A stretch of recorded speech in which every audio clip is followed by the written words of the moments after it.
드디어 감춰졌던 도이치모터스 주가 조작의 진실이 서서히 드러나고 있습니다. 윤석열, 김건희 민정수석 검찰총장 서로 수시로 통화하며 압력과 수사 조율, 김건희는 황제 조사, 그리고 검찰은 알아서 기는 충견이 되었습니다. 그런데도 우리는 할 수 있는 게 없었습니다. 윤석열 정부가 첫 민정수석에 검사 출신을 앉힌 이유, 알고 보면 단 하나였는지도 모릅니다. 김건희 구하기, 더 정확히 말하면 대통령 사모님 개인 변호사 역할이었는지도. 그럼에도 불구하고 뜻대로 되지 않으니 김건희를 구하기 위해 내란을 일으킨 게 아닌가 심히 의심스럽습니다. 그리고 오늘 JTBC가 드디어 공개했습니다.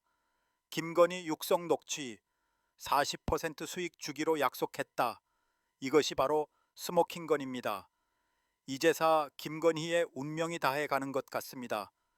JTBC의 단독 보도 보시겠습니다. JTBC의 집중 보도로 김건희 여사의 도이치모터스 주가 조작 의혹이 다시 공론화됐지만 검찰 결론은 무혐의였습니다. 그런데 윤 전 대통령 파면 이후 검찰 재수사 과정에서 김 여사가 주가 조작 사실을 알고 있었다는 정황이 담긴 스모킹 건이 나온 걸로 확인됐습니다. 김 여사가 주가 조작 일당에게 계좌를 맡기고 수익이 나면 그중 40%를 이들에게 주기로 했다는 취지로 직접 말하는 육성 파일을 검찰이 확보한 겁니다. 연지환 기자의 단독 보도입니다. 지난해 10월 서울중앙지검 수사팀은 김건희 여사의 도이치모터스 주가 조작 의혹에 대해 무혐의 결정을 내렸습니다. 그들의 시세 조정 범행을 인식 또는 예견하면서 계좌 관리를 위탁하거나 직접 주식 거래를 하였다고 보기 어려워 금일 피의자에 대해 혐의 없음 결정을 하였습니다. 그런데 윤석열 전 대통령이 파면되고 대선 전국이 시작된 올 4월 25일 서울고검은 전격 재수사를 결정했습니다. JTBC 취재 결과 재수사가 시작된 후 수사팀은 결정적인 단서가 되는 김 여사의 육성 파일을 새로 확보했습니다.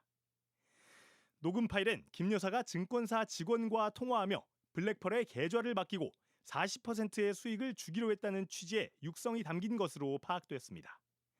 녹음은 2010년 말경부터 시작된 2차 조작 시기에 이뤄진 걸로 알려졌습니다.